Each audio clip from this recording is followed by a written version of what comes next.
வேதாகமத்தில் சிறப்பாய் செயல்பட்ட யோவாஸ் ராஜாவின் அத்தையாகிய யோசேபாலை பற்றி பார்க்கலாம். இவள் தாவீதின் வம்சத்தை முற்றும் அழிக்க மேசியா வருவதை தடுத்து நிறுத்த சாத்தான் தீட்டிய திட்டத்தை முறியடித்த ஒரு புரட்சி பெண். யூதாவின் 5வது ராஜாவான யோராமின் மகள்தான் இந்த யோசேபால். இவளுடைய பெயர் வேதாகமத்தில் 2 இடங்களில் கொடுக்கப்பட்டிருக்கிறது. ஒரு இடத்தில் யோசேபால் என்றும் மற்றொரு இடத்தில் யோசேபியால் என்றும் இருக்கிறது. இதற்கு யெகோவா என் ஆணை என்று அர்த்தம். இந்த யோசேபால் யூத ராஜாவாகிய யோரோமுக்கும் ஆகாப் ஏசபெலின் மகளாகிய அத்தாலியாளுக்கும் பிறந்தவள். இவளுக்கு அகசியா என்ற ஒரு சகோதரனும் இருந்தான். யூத சரித்திரத்திலேயே ஒரு மோசமான தாய்க்கு பிறந்தவள் தான் இந்த யோசேபால். ஆனாலும் ராஜகுலத்தை சேர்ந்த இவள் ஒரு நல்ல பக்தி நிறைந்த மனிதனுக்கு வாழ்க்கைப்பட்டாள். இவர் கணவன் பிரதான ஆசாரியனான யோய்தா அந்நாட்களில் சிறந்த ஆவிக்குரிய தலைவனாக பார்க்கப்பட்டவன். ராணியான அத்தாலியாளிடம் அவளது தாய் ஏசபெலிடம் இருந்த தீய குணங்கள் அனைத்தும் அப்படியே பிரதிபலித்தன. அகசியா தன் தந்தை யோராமின் மறைவுக்கு பின் யூதாவின் ராஜாவானான். பின்பு அகசியாவும் போரில் மரித்தான். தன் மகனை போரில் இழந்த அத்தாலியால் துக்கம் கொண்டாடுவதற்கு பதிலாக தன் தகப்பனாகிய ஆகாப்பின் ஆளுகையில் தன் தாய் ஏசபெல் இஸ்ரவேல் தேசத்தை தன் பிடியில் வைத்திருந்தது போல இவளும் யூதா தேசத்தை ஆட்சி செய்ய விரும்பினாள். ஆகவே மிக கொடூரமாக தனது சொந்த மக்களாகிய யூத ராஜ வம்சத்தார் யாவரையும் கொன்று போட்டாள். கொலைவெறியின் ஆவி அவளிடம் இருந்தது. தன் சொந்த பேரப்பிள்ளைகளை கொலை செய்கிறோமே என்ற உணர்ச்சி கூட அவளிடம் காணப்படவில்லை. ராஜ பதவியின் வெறி அவளை ஆளுகை செய்தது. அத்தோடு யூத ஜனங்களை வழி தப்பி நடக்க பண்ணி யூதா தேசத்து மகாராணியாக தானே முடிசூட்டிக் கொண்டாள். தன் மகன் அகசியாவின் மரணத்திற்கு பின்பு அவள் 6 வருடங்கள் யூதாவை அரசாண்டாள்.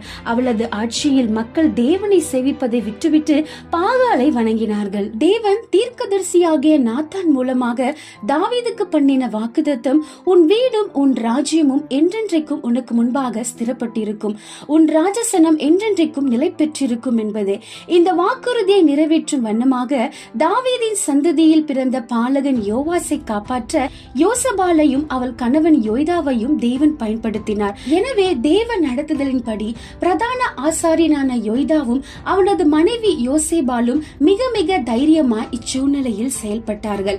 அத்தாலியால் தன் பேர பிள்ளைகளை கொலை செய்யும் பொழுது யோசேபால் தனது சகோதரன் அகசியாவின் பிஞ்சு பாலகனான யோவாசை மிக தைரியமாய் களவாய் எடுத்து கைப்பற்றினாள். ரகசியமான இடத்திற்கு குழந்தையையும் அதன் தாதியையும் கொண்டு சென்றாள். ஆசாரியனாகிய யோய்தா யோவாஸ் என்ற அக்குழந்தையை தேவாலய வளாகத்திலேயே ஆசாரியர்கள் தங்கி படுக்கும் அறையில் ஒளித்து வைத்து வளர்த்தான். குழந்தையை வளர்த்து ஆளாக்குவது லேசான காரியமில்லை அல்லவா? இச்சிறு குழந்தையை வளர்ப்பது மட்டுமல்ல, ரகசியமாய் மற்றவர்களுக்கு தெரியாமல், குறிப்பாய் அத்தாலியாளுக்கு தெரியாமல் வளர்க்க வேண்டும். அந்த குழந்தையை தேவாலய வளாகத்திற்கு வெளியே கொண்டு வந்தால் ராணிக்கு செய்தி போய்விடும், குழந்தையின் உயிருக்கும் ஆபத்தாகிவிடும். அத்தோடு அந்த குழந்தையை வளர்க்கும் யோசேபாலுக்கும் யோய்தாவுக்கும் ஆபத்தாக முடியும். எனவே குழந்தையை வளர்க்க யோசேபாலும் யோய்தாவும் எப்படியெல்லாம் கஷ்டப்பட்டார்களோ நமக்கு தெரியவில்லை. ஆனால் ராணி அத்தாலியால் கர்த்தரை பின்பற்றாததினால் அவள் தேவாலயத்திற்கு வராமல் இருந்தது அவர்களுக்கு சாதகமா இருந்தது. இளவரசனான யோவாசுக்கு அந்த தம்பதியினர் அவன் யார் என்பதையும் தேவனை பற்றியும் தேவ பக்தியையும் போதித்து வளர்த்தனர். மற்றும் 7 ஆண்டுகளும் அத்தாலியாளின் கொடுங்கோல் ஆட்சியை பொறுமையுடன் சகித்தனர். குழந்தையை பற்றிய விஷயங்களை மிகவும் ரகசியமாய் காத்துக்கொள்ள அநேக முயற்சிகளை எடுத்தனர். இத்தனை செயல்களையும் மிகவும் அமைதியாய் செய்ததால் தான் அவர்கள் திட்டமிட்டபடியே குழந்தையை யூதாவின் அரசனாக்க முடிந்தது. இந்த தம்பதியினரின் கடின முயற்சி நற்பலனை தந்தது. கர்த்தர் தாவீதின் சந்ததி வேறுற்று போகாமல் காப்பாற்ற உதவினார். தாவீதின் வழி மரபிலேயே மேசியா தோன்றுவார் என்ற தீர்க்க தரிசனம் நிறைவேறும்படி இக்காரியத்தை தேவன் கைகூடி வர செய்தார். யோசேபால் மூலம் வளர்க்கப்பட்ட 7 வயது நிரம்பிய யோவாஸ் கிரீடம் சூட்டப்பட்டு சாட்சியின் ஆகமத்தை கையில் பெற்றவனாய் யூதாவின் ராஜாவாக அபிஷேகம் பண்ணப்பட்டான். அதை எதிர்த்த அத்தாலியாலும் அன்றே கொலை செய்யப்பட்டாள். சிறு பையனான யோவாசுக்கு யோய்தா நிர்வாகத்தை கற்றுக் கொடுத்து அவன் வளரும் வரையிலும் ஒரு பொறுப்புமிக்க அரசன் செய்ய வேண்டிய அனைத்து செயல்களையும் செய்து நிறைவேற்றினார். இந்த யோசேபாலிடம் நாம் கற்றுக்கொள்ள வேண்டிய 3 முக்கியமான காரியங்கள் உண்டு. யோசேபால் சுயநலமற்றவள். யோசேபால் ராஜகுமாரத்தியாக இருந்தாலும் அத்தாலியாளால் அரச குடும்பத்தில் உள்ள பிள்ளைகள் எல்லாம் கொலை செய்யப்படும் பொழுது கொல்லப்படட்டும் என்று நினைக்கவில்லை. தன்னுடைய கணவன் யோய்தா ராஜாவின் மருமகனாக இருப்பதால் கணவனுக்கு ராஜ பதவி கிடைக்கும், அதனால் ராணி ஆகிவிடலாம் என்று ஆசைப்படவில்லை. வேற எந்த பொறுப்பான தலைவர்களும் அந்நாட்களில் இல்லை என்பது இருவருக்கும் தெரியும்.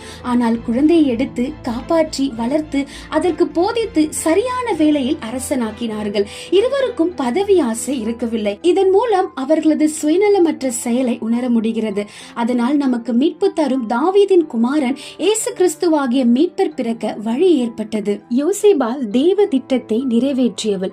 தாவீதின் குடும்பத்தில் தேவ திட்டம் நிறைவேறாமல் போனால் என்ன என்று யோசேபால் நினைக்கவில்லை. தைரியமாய் களவாய் எடுத்த குழந்தையை வளர்த்து ராஜாவாக்கி தாவீதின் சந்ததி அழியாமல் காத்து தேவ திட்டத்தை நிறைவேற்றினாள்.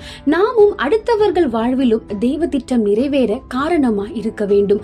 மகிமையையும் புகழ்ச்சியையும் தரும் ரட்சிப்பின் சுவிசேஷத்தை மற்றவர்களுக்கு பிரசித்தப்படுத்த வேண்டும். நன்மை செய்ய அறிந்தவனாய் இருந்தும் அதை செய்யாமல் போனால் அது பாவம் என்று சொல்லி இருப்பதை நினைவில் கொண்டு செயல்பட வேண்டும். இறுதியாக யோசேபால் பொறுமையானவள். அவளும் அவள் கணவனும் 7 ஆண்டுகள் பொறுமையோடு காத்திருந்து கர்த்தருடைய வேலை வந்ததும் யோவாசை ராஜாவாக்கினார்கள். நாமும் கூட நம்முடைய திட்டத்தை நிறைவேற்ற தேவனுடைய வேலைக்காக காத்திருக்க வேண்டும். கழுகு தன் சிறகுகளை உதிர்த்த பின் அது வளரும் வரை அமைதியாய் காத்திருக்கும். அது வளர்ந்த பின்பு அது புதுபலன் பெற்று உயர எழும்பி பறக்கும் என்று ஏசாயாவில் வாசிக்கிறோம். நம்முடைய வாழ்க்கையில் அவருடைய வேலைக்காய் இப்படி காத்திருப்பது மிகவும் ஏற்றது. பொறுமையை இழந்துவிடக் கூடாது. கர்த்தருக்கு காத்திருப்போர் வெட்கப்பட்டு போவதில்லை.